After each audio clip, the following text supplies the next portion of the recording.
Bienvenue pour les entretiens du club France Initiative. Aujourd'hui, nous allons parler entrepreneuriat français à l'étranger. Et quoi de plus mythique que pour évoquer ce sujet que la Silicon Valley.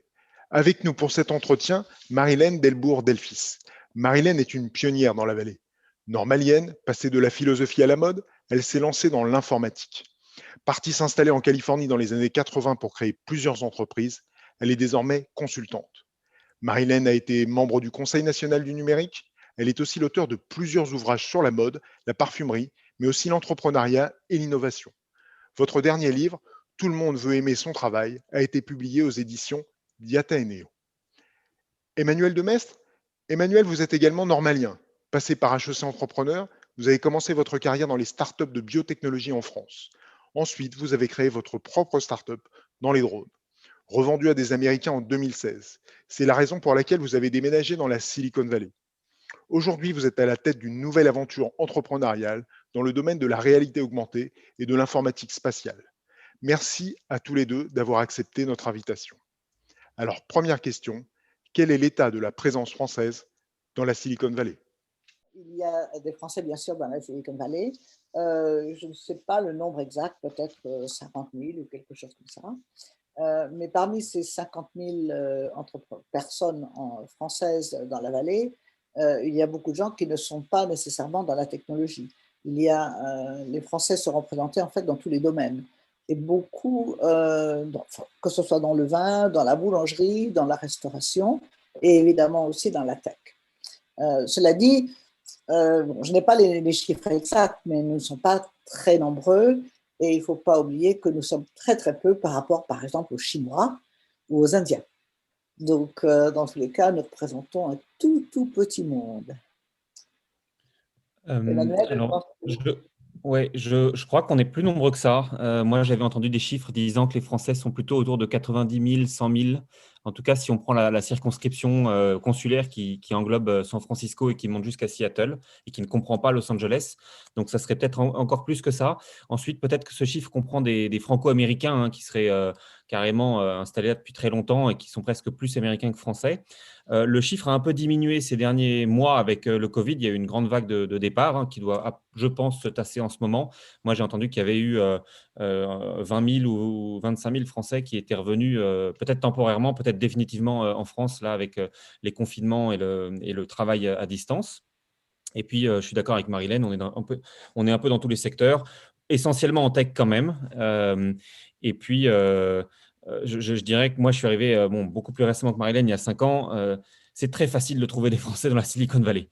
C'est très facile de networker avec des Français dans la Silicon Valley. Je suis arrivé en connaissant personne et en l'espace de quelques mois, par le jeu des réseaux, on trouve beaucoup de monde autour.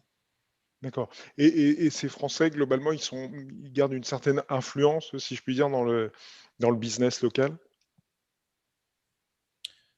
Alors, j'ai commencé, je laisserai Marilène rebondir, mais oui, clairement, il y a des execs, on parle d'execs, il y a des dirigeants dans les startups, il y a des CEO, des fondateurs qui viennent ici, qui sont financés, il y a des investisseurs français qui ont leurs fonds ou qui sont partenaires de fonds, et puis il y a des Français qui sont execs de grandes boîtes tech, on en trouve chez Google, je crois que le VP Manufacturing de Tesla est un Français ou était un Français, vraiment, on en trouve à tous les niveaux.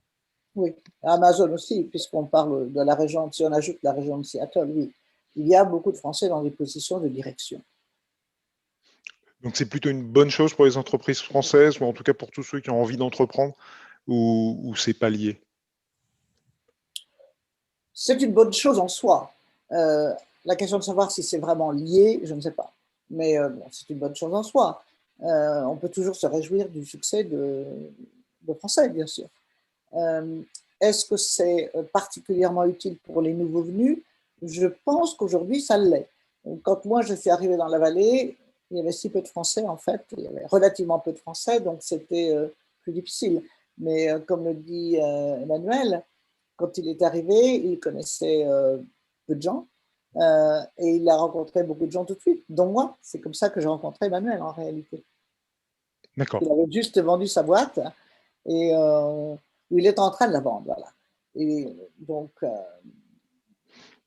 en fait, dans une certaine mesure, le fait que les Français ne soient pas très, très nombreux par rapport au reste de la population fait que c'est facile de connaître les autres Français.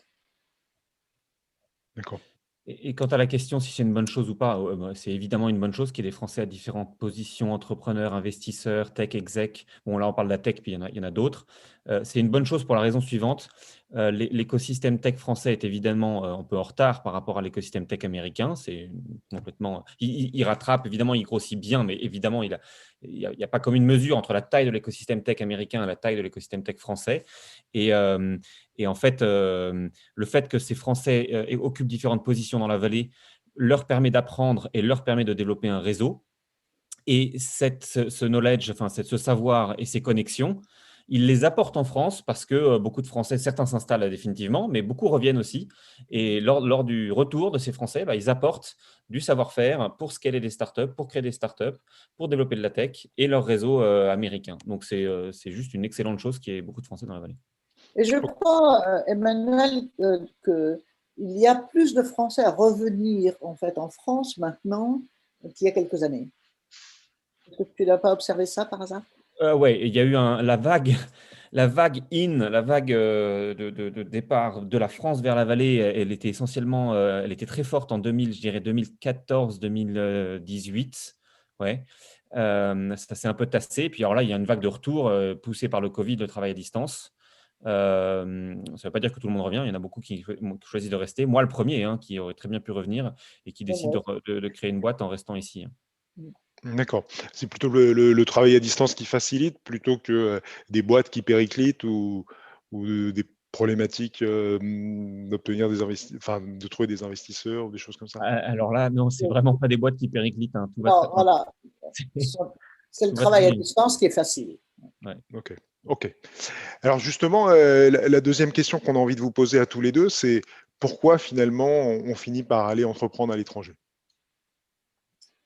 Je peux commencer peut-être. Bon, pour ce qui me concernait, mon premier produit, c'était une base de données relationnelle sur le Macintosh à la fin des années 80.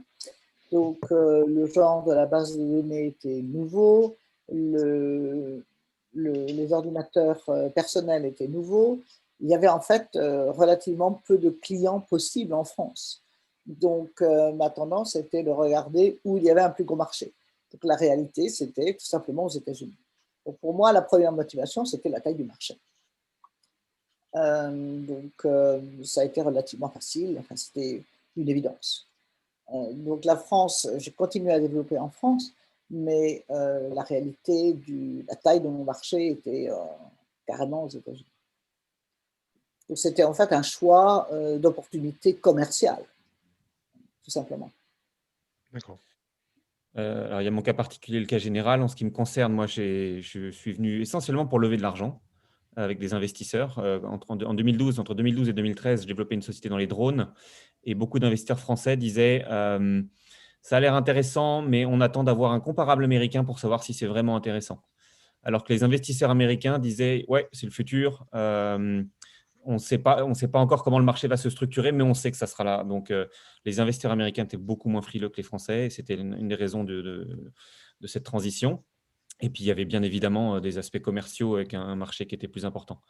Donc, ça, c'est mon cas particulier. Bon, de manière générale, dans la Silicon Valley, c'est les investisseurs qui maintenant sont en train de se répartir plus globalement entre Austin, Miami, Seattle et d'autres hubs. Ça, c'est le premier point. Et deuxièmement, c'est la présence de tous les géants de la tech, hein, Google, Apple, Facebook, you name it. Enfin, ils sont tous là. Donc, si on doit faire du business développement ou du commercial avec ces clients-là, la Silicon Valley, c'est un bon endroit. Si par contre, on est dans l'industrie traditionnelle, l'automobile, voire le spatial ou d'autres types d'industries, ce n'est pas forcément le meilleur endroit pour faire du business avec des clients.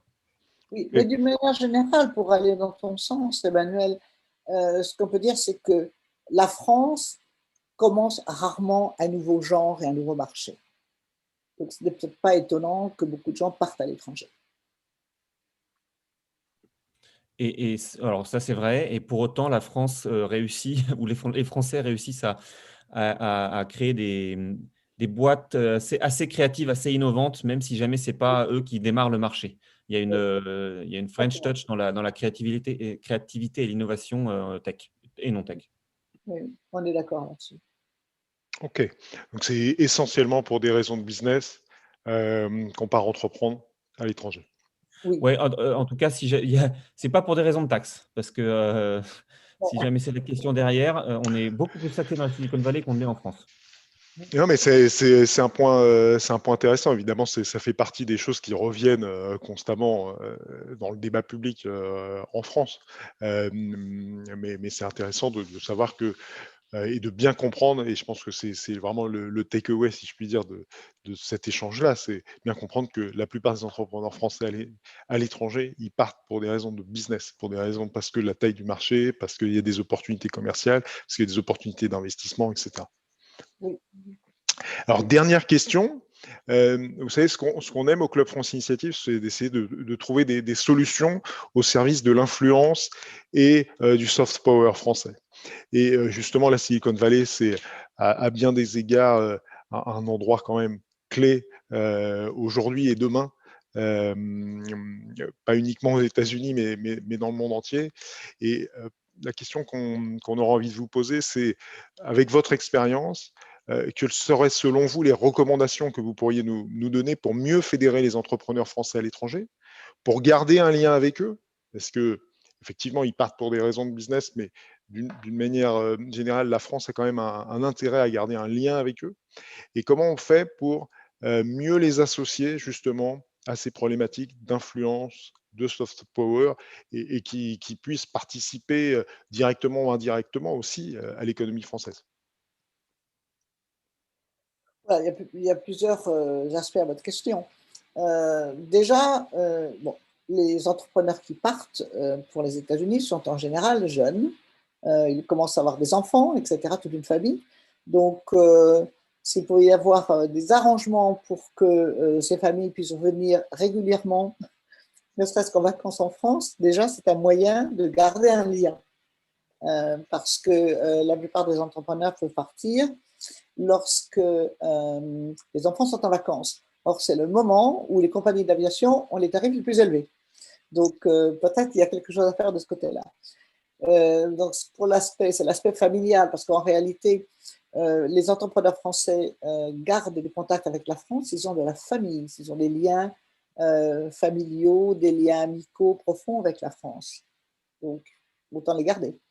Le second aspect, ben, je recommanderais aux différents hubs et business clusters en France d'inviter régulièrement des entrepreneurs qui font leur carrière aux États-Unis pour partager leur expérience, peut-être suggérer des directions ou faire des recommandations d'interface, de style aux entrepreneurs français pour qu'à leur tour, ils puissent aller aux États-Unis, s'adapter au contexte américain. J'ai parlé beaucoup là, je laisse Emmanuel. Ouais, non, c'est super. C'est une vaste question. La première chose que je dirais, c'est de faire prendre conscience de manière un peu plus globale à l'écosystème français que les expats, les entrepreneurs expats sont une vraie chance et un asset pour le pays. L'économie, le réseau en général. Trop souvent, j'entends, alors il y a évidemment différents médias, mais trop souvent j'entends « Ah oui, il est parti », comme si c'était mal. Je pense que c'est hyper positif que des Français aillent tenter leur expérience à l'étranger. La majorité d'entre eux reviennent dans tous les cas. Et ça dure 5 ans, ça dure 10 ans. Certains s'installent, mais la majorité revient. Et elle revient avec, je l'ai déjà dit, des réseaux, des idées et parfois de l'argent. Donc ça, c'est la première chose. Les entrepreneurs français qui partent, à mon avis, ne veulent surtout pas couper les ponts. C'est rarissime. J'entends jamais des gens disant je pars et je ne veux plus en entendre parler. Ils sont extrêmement contents de garder des liens. Alors, familiaux, c'est une chose, mais business, c'en est une autre. Et il y en a assez peu, je trouve. Je ne vois pas beaucoup, effectivement, de passerelles s'établir formalisées ou régulières entre les expats entrepreneurs et puis les entrepreneurs qui restent. J'ai l'impression que c'est un peu deux mondes qui restent de leur côté. Je ne sais pas, la French Tech qui reste un peu de son côté, puis la French Tech San Francisco ou Amérique qui reste de son côté. Et en fait, les échanges n'adviennent que quand justement l'un ou l'autre part d'un côté ou de l'autre. Donc, favoriser effectivement ces discussions entre ceux qui sont à l'extérieur, à l'étranger, ceux qui sont restés, c'est important. Oui. Je sais pas si tu vois.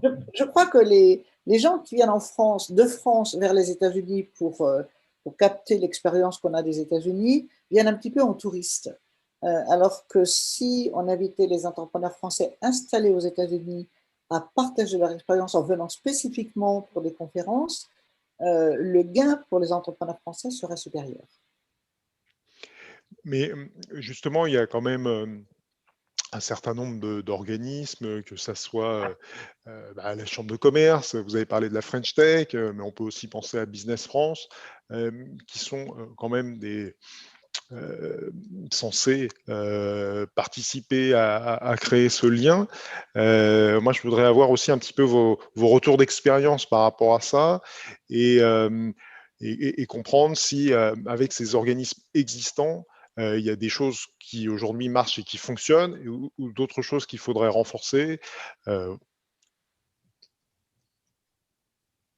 Emmanuel?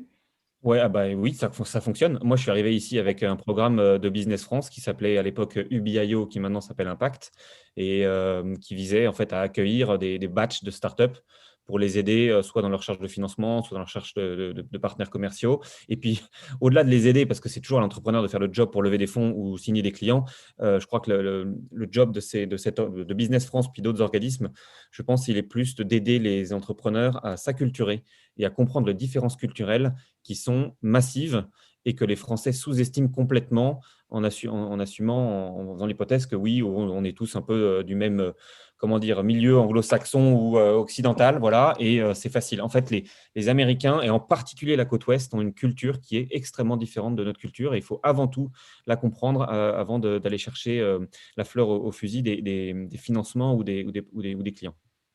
Et je suis complètement d'accord avec ça, et c'est pour ça que j'aurais tendance à vouloir renforcer ce phénomène de compréhension de la culture américaine et en particulier californienne pour les gens qui sont encore en France, pour leur faire comprendre que ce sont deux mondes différents. Il y a un seul mot entrepreneur, à part qu'on change de peau complètement selon le pays où on est. Et c'est vrai aussi si on fait une boîte en Chine. Hein, et je crois que lorsqu'on est en France, on a un sentiment de supériorité. On a le sentiment d'une supériorité française, peut-être quelquefois à tort ou à raison. On a le sentiment que si on fait quelque chose de très bien, tout le monde va venir à nous. Donc c'est un peu, la France a un style qui même me suit. Alors que quand on va à l'étranger, il faut comprendre une chose, c'est qu'on doit être aimé par les autres. Okay, d'abord, et d'abord les aimer, faire tout le travail de persuasion qu'on ne fait pas toujours en France. Ouais. Et la différence culturelle, pour moi, elle est aussi entre un Français et un Californien, elle est aussi grande qu'entre un Français et un Chinois. Et différente, mais aussi l'ordre de différence est le même. Et, et je pense que ces organismes Business France, la French Tech, etc., sont très bien. Je trouve qu'ils fonctionnent. Hein. Vraiment, il n'y a pas de grands changements à faire. Il n'y a que à pousser les initiatives. Mais je pense qu'ils sont plus utiles quand ils aident à comprendre la différence culturelle que quand ils font des études de marché. Oui, je suis d'accord avec ça aussi. Parce que même s'il y a de plus en plus de Français à parler anglais, la communauté, le fait de parler anglais ne signifie pas qu'on comprend la culture. Ok. Juste, on va conclure, mais est-ce que vous pourriez nous donner justement une anecdote de ces différences culturelles pour qu'on comprenne mieux? Je peux en donner une qui n'était pas la mienne, mais que j'ai retrouvée en fait au fur et à mesure de mes pitchs investisseurs et clients, etc. C'est un copain. Hein. C'est l'histoire d'un entrepreneur qui pitch un VC et sur sa boîte, et le VC lui dit que c'est absolument, alors je vous donne les termes, c'est amazing, c'est the best pitch he's ever heard, c'est awesome, c'est donc une série d'adjectifs absolument dithyrambiques. Et donc, l'entrepreneur se voit déjà multimillionnaire et milliardaire parce qu'il se dit, si ce VC qui est reconnu pense ça de ma boîte, c'est que ma boîte est absolument exceptionnelle. Ça y est, je suis to the moon. L'entretien dure plus longtemps. Ils descendent dans la rue pour aller déjeuner ensemble et il y a un food truck qui vend des bagels. Et le VC demande à l'entrepreneur, allons prendre un bagel. Là. Il est très bon. Do you know this bagel? They're awesome. They're the best bagel in the world. They're absolutely amazing. There is no better bagel and so on. En fait, ce que je veux dire par là, c'est que le VC parlait de la boîte comme il parlait du bagel, quoi. Et ça, c'est un truc que quand les entrepreneurs français arrivent et qu'ils voient cette espèce d'emphase, voilà, ils peuvent être complètement déconnectés, quoi. Donc, il faut apprendre aux entrepreneurs que signifie cette emphase américaine. Vous déchiffrez en fait le langage. Quand on vous dit que c'est intéressant, ça veut dire qu'on n'en a rien à cirer. C'est bien dit. Ok, je pense qu'on va finir là-dessus. Oui. Merci beaucoup.